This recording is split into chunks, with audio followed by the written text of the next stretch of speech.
સીતારામ. સીતારામ બધાયને.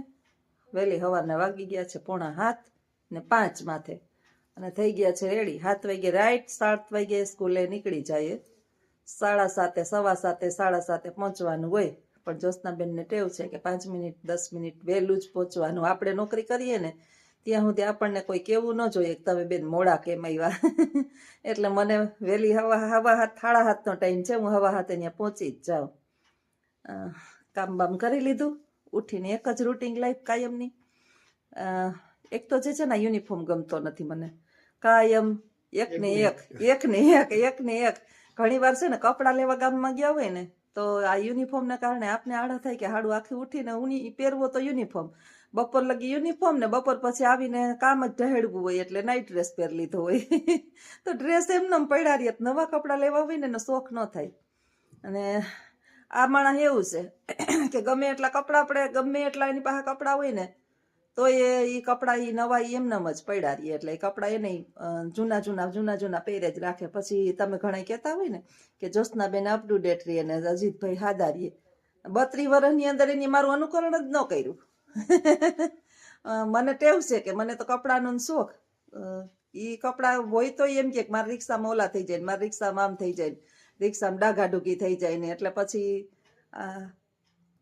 એક કોકે કમેન્ટ કરી હતી, તમને ખબર છે કે ફરવા ગયા તો એ દાઢીને વાળને ન કપાવ્યા, પછી અહીંયા આવીને તૈયાર થયા.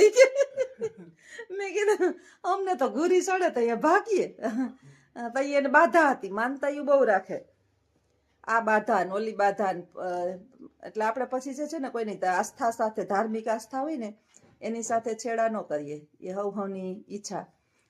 કોઈનું મન દુખાય ને દુભાય ને પછી એને આપણે કહીએ કે તમે આમ કરાવી નાખો ને પછી થાવા કાર હોય ને કઈ થાય કરે ને તો પછી આપણી ઉપર આપણે સાંભળવું પડે. એના કરતા એ જેમ કરતા હોય એમ બરાબર.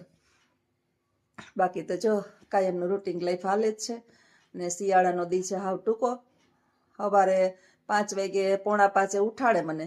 પછી ઉઠતા આમ તો 3:30 થી ચાલુ થયું હોય મારું. ઓલા નાના છોકરાઓને જેમ અડધી 15-20 મિનિટ પથારીમાં બેહું. પથારીમાં બેઠી ઝોલા લઈ લેતી હોય એકાધી. પછી પાછી 5 વાગે નીચે ઉતરી અને કામ કરું. હું જેવી ઉતરું ને એવી ચાપલી હેઠી આવે. આ ચાપલી છે ને એ અહીંયા રજાઈ પાથરી દઉં, માથે એને ચાદર એની છે એ ઓઢાડી દઉં. સવારથી એમને હાંજથી હવાર એમને હુતી રહી હતી. ઘણી વખત હું વિચાર કરતી હોય કે આ લીધો છે કૂતરાનો અવતાર આ ચાપલીએ, પણ કરમ કંઈક ખારા કરેલા છે. એટલે એ છે ને રાજાશાહી ભોગવે. નહીં કામ કરવાની ઉપાધિ, નહીં ખાવાનું ગોતવા જવાની ઉપાધિ, નહીં મકાનની ઉપાધિ. વગર પૈસે એને આવડું મોટું મકાન મળી ગયું.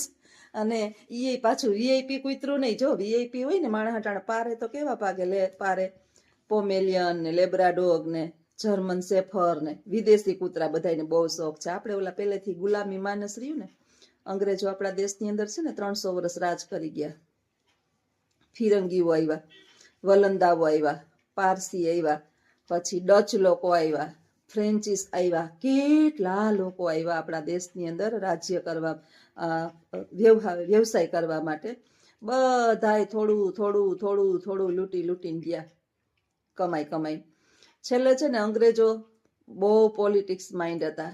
આપણા દેશના માણસનું માનસ ઈ સમજી ગયા કે આને અંદરો અંદર બધા ઓલું કે ને ઘરની અંદર જ હળો પડ્યો હોય ને તો ધનેડા બહારના બધાય બહુ આવે. એના જેવું આપણા ભારતનું માનસ પહેલેથી જ છે. એટલે રાજા રજવાડાઓ હતા. 654 રાજ્ય હતા આપણા ભારત દેશની અંદર. આખા ટોટલ 654. એમાં 334 તો ખાલી આપણા ગુજરાતના રાજ્ય હતા. એવડું મોટું ગુજરાત હતું આપણું ગુજરાત. 334 ને ગુજરાતીઓ તો સ્વમાની બહુ ને. એકને બીજા એરે ન બને તો અલગ રાજા થઈ જાય, બીજા ત્રીજા એરે ન બને તી એનું અલગ રાજ્ય બનાવી. એમ કરતા 334 રાજા થયા. અમારા પોરબંદરના છેલ્લા રાજા મહારાણા બાપુ, જામનગરના જામ સાહેબ બાપુ ને જુનાગઢમાં નવાબ હતા. તો આવી રીતે રાજા રજવાડાઓના માનસને છે ને અંગ્રેજો સમજી ગયા. અંદરો અંદર બધાય રાખ્યા. અને પોતે જે છે એ કમાતા ગયા ને લંડન ભેગું કરતા ગયા. એટલે આ પોલિટિક્સ માઇન્ડ. એટલે આપણું માનસ જે છે ને ગુલામીમાંથી બહાર જ નથી આવતું. એટલે હજી આપણે આપણા દેશના કૂતરાઓને નહીં પાડીએ છીએ. સાદા સીધા ઓલા ખહુરિયા છે ને એ આનાથી વધારે, એવલાથી વધારે છે ને આ બધામાં વફાદાર હોય આ ઓલા કૂતરાઓથી. અમારી આ ચાપલી છે, ભલે એ ચાપલી છે, પણ ઘરની અંદર કોઈ એક વખત આવતા પહેલા હિંમત કરે, હું ખૂબ ખુલ્લા બાયણા રાખી અને એમના ઉપર કામ કરતી હોય, નીચે ચાપલી એકલી બેઠી હોય, કોઈ એટલે કોઈ રાડું નાખે ઉપરથી, એ જ્યોતિબેન આ કૂતરી અમારા અંદર આવું, આ કૂતરી છે. એટલે આપણા કૂતરા છે ને, એક કૂતરું ન ભે અને આપણા દેશના કૂતરાઓ નહીં મળે. આપણે અત્યારે એક જ ઝુંબેશ ચાલે છે, સ્વદેશી અપનાવો ને પરદેશી હટાવો. પેલા તો ઘરમાં બધાને પરદેશી ગયરા, ઈ કાર્ડ નીકળે તો સ્વદેશી અપનાવે ને, કૂતરા જ પરદેશી અપનાવી લીધા છે. અને જે મને જ લાગે ઘણા નીકળાય છે ને એના ઘરમાં એક પોમેલિયન ને જે જર્મન શેફર હશે, જે નીકળ્યા હોય ને સ્વદેશી અપનાવો ને પરદેશી હટાવો, એના ઘરની અંદરથી શરૂઆત કરાય કે પેલા આપણા ઘરની અંદર જે કૂતરા પાડેલા છે ને એને થોડાક સ્વદેશી લઈએ, પરદેશીને દૂર કરીએ. તો અટાણામાં આવા વિચાર આવે તો વિચાર તો ગમે એ માણસને આવે. માણસ છે આ મગજ કોમ્પ્યુટર છે, કોમ્પ્યુટરની અંદર નોનસ્ટોપ વિચાર આ ડેટા ખુલે રાખે. એમ જ્યોત્સના મગજની અંદર ઉઠીને ગમે એવા ડેટા ખુલતા હોય, કંઈક ધાર્મિક ડેટા ખુલતા હોય, કંઈક સામાજિક ખુલતા હોય. આજે વળી સ્વદેશી વિદેશી ને આપને એવા તો ઠીક છે જે હોય, પણ કર્મનું ફળ મળે. એમ અમારે ચાપલીને કર્મનું ફળ મળ્યું અને ભગવાન એને બસ આમ હાજી નેરવી છેઠ સુધી અમારે ભેગી રાખે અને આઈના એનો દેહ ત્યાગે અને એને શાંતિથી મુક્તિ મળી અને માનવ દેહ પાછો મળે. તો એવી પ્રભુને પ્રાર્થના. આવજો બધાય. સીતારામ. સીતારામ. 9:09:05. અમારા મેડમને અટાણે હક નથી જોજી, અટાણે ગુવારા લઈને બેસી ગયા. શું કરું કયો? હાલો કોઈ ઓપ્શન હોય તો બતાવો.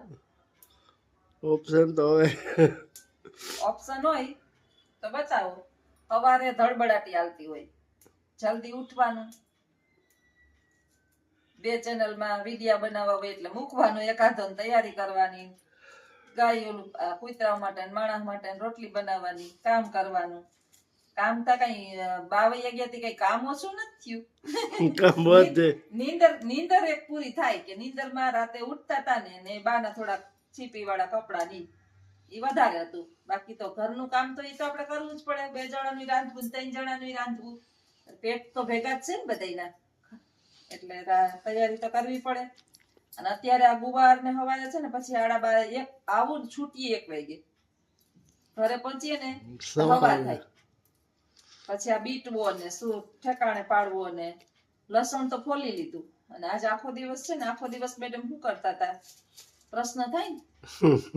મલાઈ મેં ઓલી કરી હતી, એમાંથી ઘી બનાવ્યું, માખણ કર્યું, ગરમ કર્યું, 1-1.5 કલાક એની વાહે પસાર કરી, ઠેકાણે પાડ્યું.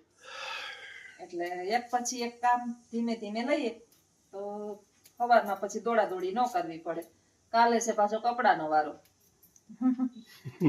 પેન્ડિંગ કામ પડ્યા હોય, ઉપર 2 રૂમ વારવા, પોતા કરવા, નીચે રૂમ ને ઓલ કિચન ને બધું સાફ કરવું. કામવાળી તો કઈ રાખી નથી તમે. નોકરી કરતા નથી, નોકરી નથી કરતી ને ઘેરે પડ્યું ને બાયું ઈ કામવાળી રાખે, એની ઠામ ને કચરા ને પોતાને કરાવી રાખે. તો મારે તો નોકરી કરવી ને કામે ભેગું કરવું, એટલે બધું આવું છે. તો પછી સવારનું કામ ને થોડું કટાડે પતાવી દઈએ તો વાંધો ન આવે. પોતે અટાણથી બગાહા ચાલુ કર્યા છે. હું બપોરે હું તો નથી ને મેડમ. સવારે 9 વાગે આવીને નથી વિચારતા? ના રે ના, હવે ફરિયા ધોવ, બારોબાર ધોવ, વારું બારોબાર. ક્યાં બારોબાર? તો એમને પડ્યું હતું આજ તો ઓલી બાજુ. આજ તો જવાનું હતું એટલે ક્યારેક હોય ને, નકર તો રોજ. એક વખત ફરિયામાં આપણે કઈ જઈએ ને તો એકાદી ડોલ નાખે. 4-5 દી આપણે કહીએ ને કે આ નાખી દેજો દરાક ડોલ. બપોરે ક્યાંય પછી પુગાય નહીં. બપોરે આવીને રાંધીએ, ખાઈએ, બપોરે આવીને પોરબંદર માં કોઈ જોતું હોય તો કમેન્ટ કરીને જોજો. આમાં કડિયા પ્લોટ શેરી નંબર 6 માં કે હું રોજ ધોઉં કે નહીં. કડિયા પ્લોટ માં આવીને જોઈ જાજો, શેરી નંબર 6 માં. સવારના 8 વાગ્યાથી 9 વાગ્યા લગી અજીતભાઈ કરતા હું હોય જોઈ લેજો. આવીને દૂધ ગરમ કરવું, ફર્યું ધોવ, બારોબાર સાફ સફાઈ કરીને પાણી છાંટવું, પાણીથી ઓટલા ધોવ. સારું કેવાય ને, કામ કરીએ, કામ ન્યા કરમ. આપણે કામવાળી નથી એટલે 2 જણાએ કામ કરવું જ પડે. તો આવજો, નકર ક્યાંક ખાચુકલા બાંધણા થઈ જાય આજ. ના ના મોટા મોટા બાંધતા બાંધતા ખાચુકલા બાંધવા માંડશું. ના રે 35 વર્ષમાં નો બાંધ્યા તો હવે હું બાંધીએ. આ ગુવાર છે ને એને બહુ ઓલું કરવું પડે, હાવ વાર લાગે બધી બીટતા ને. આ પછી બપોરે આવીને મેળ કોઈ વાતે ન આવે, એના કરતા આપણે રેડી રાખ્યું હોય ને તો સીધું આવીને શાક વઘારવાનું જ રહીએ. અને રીંગણાના ભાવ આસમાને પૈસા છે. 200 રૂપિયા કિલો. 150 ના 200 ના, હારા રીંગણા લઈએ તો 150 ના ભાવના કિલો. હાવ ઠોબારા ને બીવારા લઈએ તો વળી થોડાક સસ્તા હોય. તો શિયાળામાં શાક સસ્તું થાય, એને બદલે શિયાળામાં શાક મોંઘું છે. ખાવું તો પડશે જ. કાયમ તો કઠોળે મોંઘા જ છે, કઠોળે કઈ સસ્તા તો નથી. કઠોળે ખાઈએ કાયમ ને ભાવે નહીં. એકાત્રા વળી આપણે કઠોળ કરીએ, એકાત્રા તો લીલોતરી. હું તો ઓછા જ કઠોળ કરું. તો આવજો.